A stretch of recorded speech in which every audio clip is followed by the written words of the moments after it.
My name's Rob Ogle. The past 15 years, I've been involved in learning and development. That's been the space I've been in. 10 of those years was at a company called Franklin Covey. I carried a bag there. I sold the content. I was a managing director there. I delivered our solutions, all geared around leadership development, personal productivity, and organizational goal alignment. And then I spent a couple of years in some C roles in the same kind of space, learning and development. So that's been my last 15 years. And really today, I want this to be not just Rob talking. So I'm going to call on you and invite you to participate. This should only be about a 15 to 20-minute experience. So we won't be on this for really long. We have a lot of really wise people. I was talking to Adam about this. This is our human chat GPT moment, right? It's live, ready to go. So we'll all plug into our neural links, I suppose, amongst each other. Let's jump in. What is strategy, folks? I just want to know from you. Give me a couple of your thoughts. What is strategy? Just jump in. I'll call on you otherwise. How would you define strategy? Knowing where the end game is and working backwards to build a plan to ultimately get there. So you've got an end in mind. All right. Anybody want to add? How easy is it to lock in your strategy? And Difficult. it's always changing, right? Yeah, yeah. Depends. Where do we spend the most time on strategy or execution of the strategy in our thinking and worrying and wondering about it? Or what would you say? More of the thinking.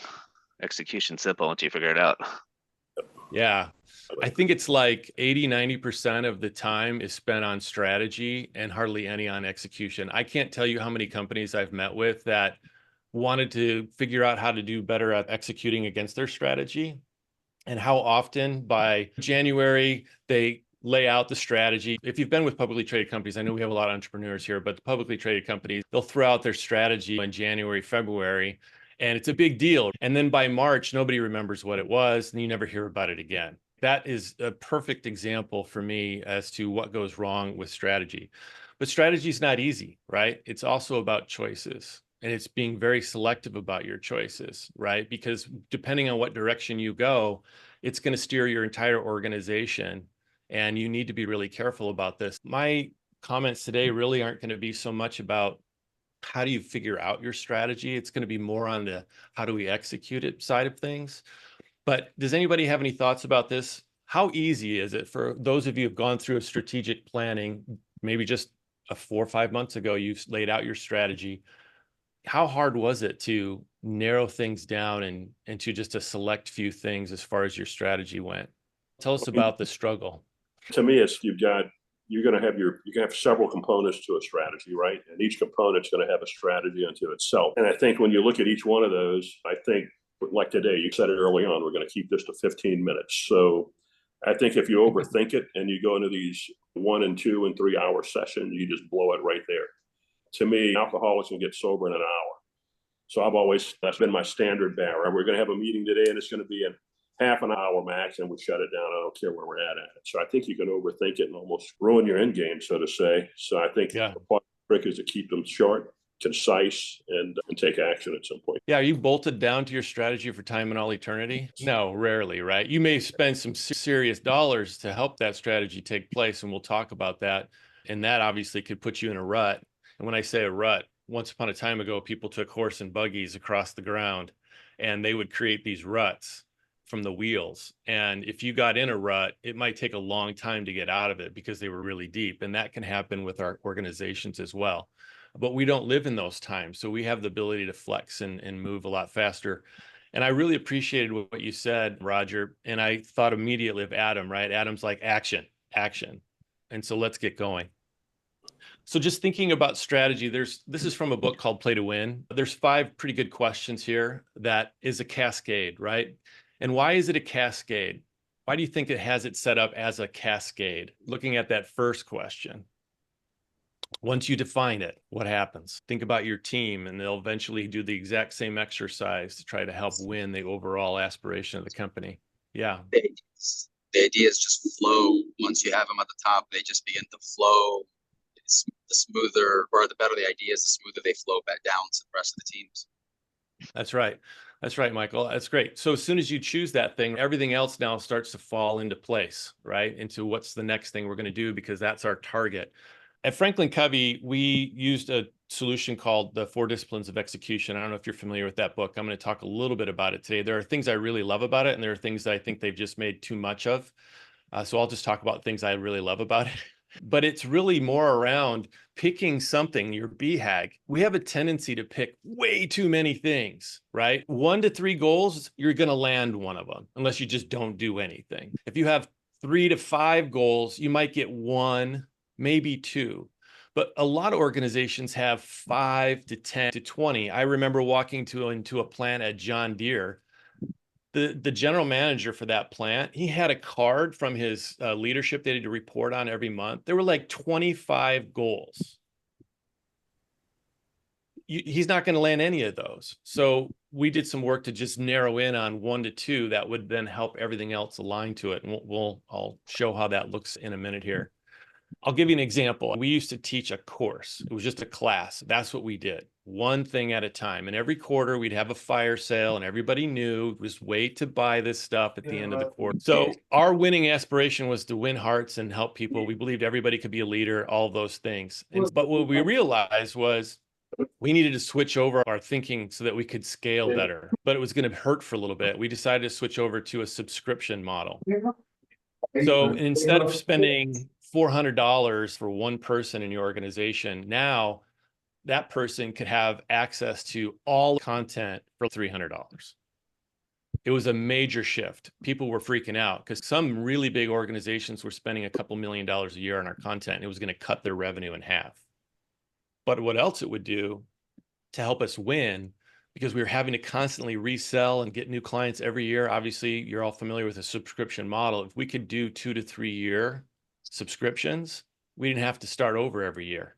And then we could zero in and focus a lot differently. And our top of funnel became really small, but the other side of it got really big, because some of those clients we turned into 2, 3, 4, 5, 6, 7 other sales just from doing that model.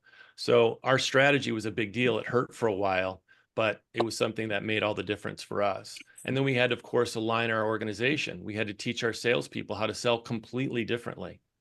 And we had to focus completely differently in a lot of other ways. And we puked all over ourselves and our clients for a little while until we figured it out.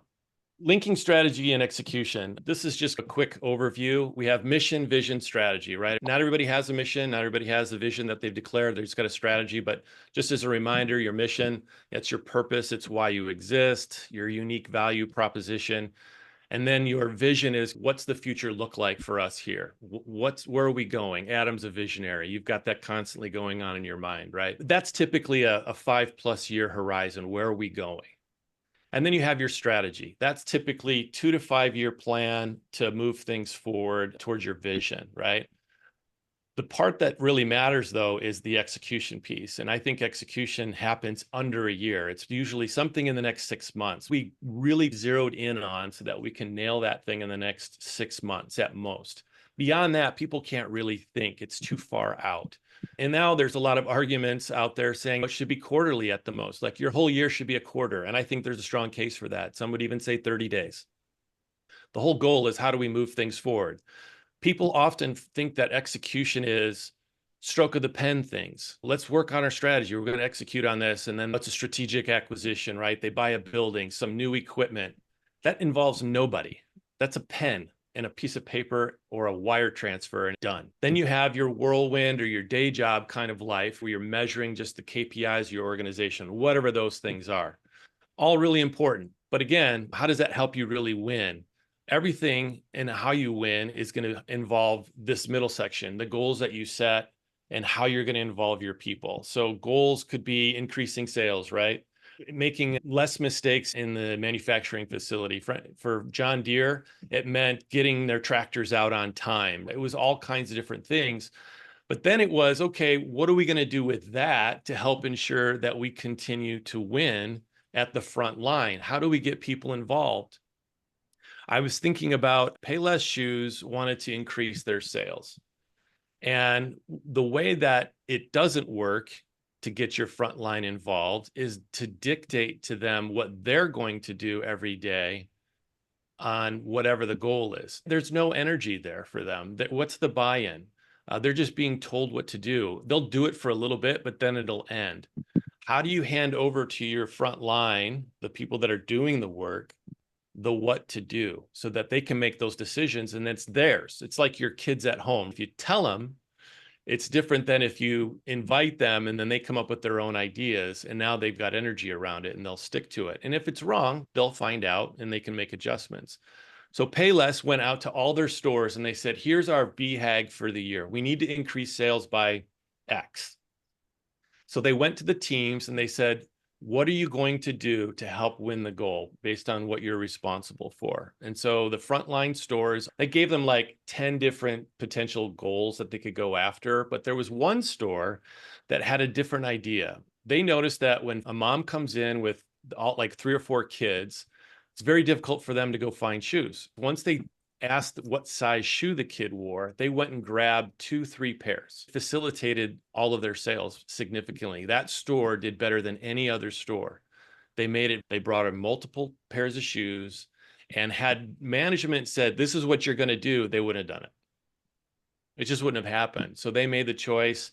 They invited all the other stores to consider this, and everybody bolted to that because they could see the fire about it and they could see that the front line chose it. And it was like this peer-to-peer share. It changed everything for that store.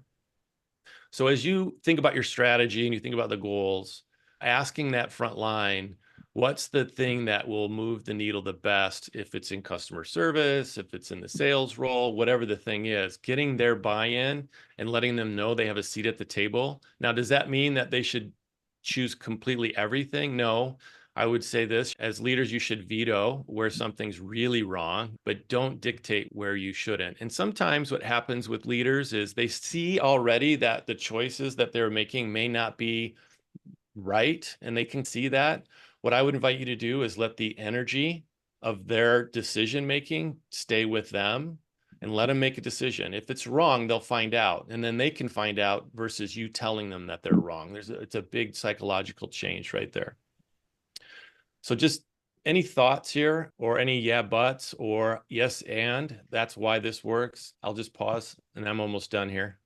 I'll ask a question on behalf of some of our early stage companies. Like, there's a lot of unknowns, right? And you're balancing where you want to go, but then also, how do I make payroll on Friday? So how do you manage deviations in strategy short term and then stay on track towards your long-term goal? I'm going to hand it back to this group.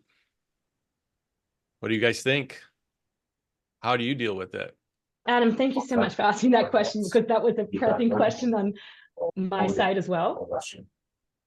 And I wanted to, how we deal with it is more in an agile manner. I guess the size of the company really depends, and the stage of the company, on how long-term the strategy can actually be rolled out. And so we're currently in the stage where we're not constantly pivoting, but we have a dual market strategy. So go-to-market sales, increasing sales is our big BHAG right now. And we are finding ourselves that we have to pivot depending on market demand. But it's a constant question of how reactive can you be, because we don't want to have the tech development being adjusted and pulling off resources on one hand to then adjust and pivot to the new strategy. I guess it's a question and an answer. By being agile and pivoting is how we manage it, Adam and Rob. But I'd love to learn more on how to best manage it, especially when resources are scarce and timing is of essence. Rob, do you have an answer? Anybody else? Before I've been talking, I'm happy to chime in with a thought. There's something that we do is we do the entrepreneur operating system, EOS. And so on a quarterly basis, we'll look at rocks and little projects that we need to focus in on that are maybe stopping us from hitting our goals, and reevaluate at those points. So I think having the strategy, the plan, but then having check-in 3 months, and everybody in my company has a rock, right? Or 2 or 3, but no more than 3, usually 1 to 2. And it's usually a project that we have to get done now in order to be successful. So quarterly check-ins is how we do it. Yeah, EOS is a great system. There's a lot of talking, a lot of conversation, a lot of did we do what we said we were going to do going on. Is that right? Hybridize it a little bit. We don't do as much of that. Yeah. Circling back, Yeah. did you knock it out? Yes. All right, let's move on. We don't talk about the challenges associated and all that mess, but Yeah, I think it really just depends. Obviously, your business best, but what I do find happens the most is we stop measuring what we set out to measure, and we stop holding each other accountable to what we said we would. And that's not to say that nobody is doing that here that's bringing up these questions, but it's really easy to lose sight of that. And so my invitation is, do you have a system in place to ensure that you're on the path, regularly checking in? In some cases, it's a daily thing, right? It just depends. Maybe it's twice a day, but at minimum, once a week, you're having one-to-ones with your people, especially your sales force. Don't listen to their excuses. They will come up with every excuse known to man. They're salespeople, for heaven's sakes. They're going to sell you that things are going well, right? So this is a simple, yeah, and I am one. Listen, I know this, right? I've done it. But this right here just shows at the organizational level, you have your X to Y by when. So this is where you're at right now, and this is where you need to be by this date. And that's got to be inside of a year. Otherwise, you're not going to hit it. You're not going to do it. And so if it's a project kind of situation where it takes 3 years, then break it up into parts. But have your X to Y by when. And then below that, your team level, they're going to have one as well. Okay, this is where we are right now, and this is where we need to go to be able to help win at the top. Everything has to align to the top. And then you have things called lead measures. So a lead measure example would be, I'm going to have 10 face-to-face meetings every week, however that is. If I'm not hitting that, then maybe I'm meeting with the wrong people. If we know that if I just get in front of 10 people every week, I'm going to be having conversations and I'm going to be sharing my value proposition, et cetera. And then I'm likely going to get closer to my ultimate target. If that was a salesperson's example, or if it's a safety thing, we're always going to make sure the glasses are on, right? Or whatever the thing is. But having that lead measure to see where you're at against the goal. And then it's, of course, all the behavior of your team that needs to be checked in on. So that's a flyover, but I would just simply say we often wait too long to do our measurement and check-ins, and we often wait too long to find out with others like mentors and stuff how things are going.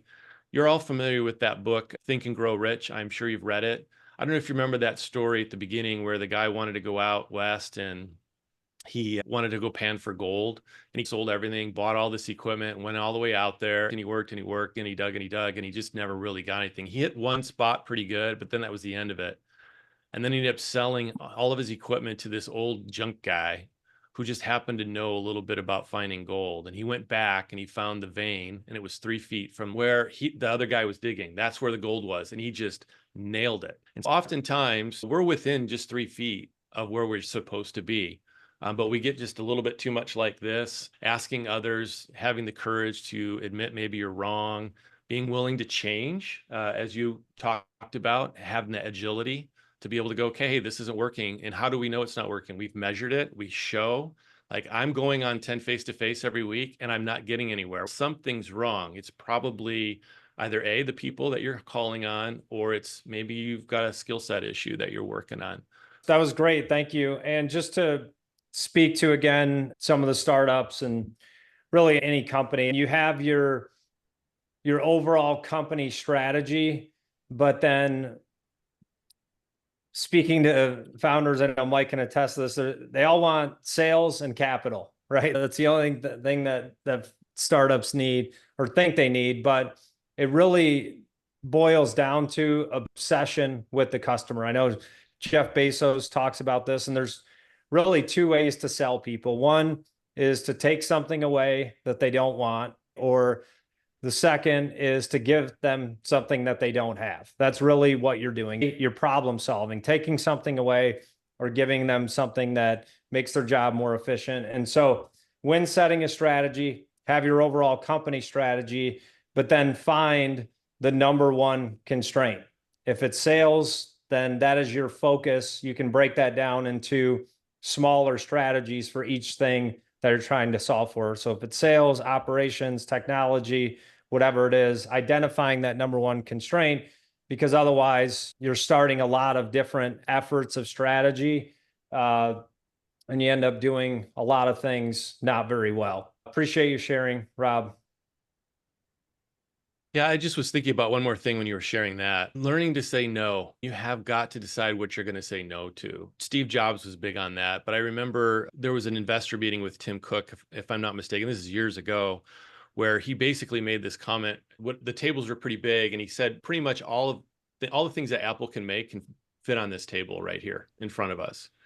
And so he just said, we say no to great ideas every day. They're just super zeroed in on what it is that they're doing. And when you make a change, especially, you've got to be able to say no and just be willing. Because as a visionary, you've got all these ideas that come flying in, but you have got to be able to put up some guardrails and just say, we're not going to do these things, and just stick to it. And that may mean letting some sales go here and there, small sales here and there, or maybe even a large customer acquisition. But if you do it, it's going to really hurt your end in mind, that where you're trying to go. Short-term fix, but doesn't help the long term. And that takes a lot of discipline.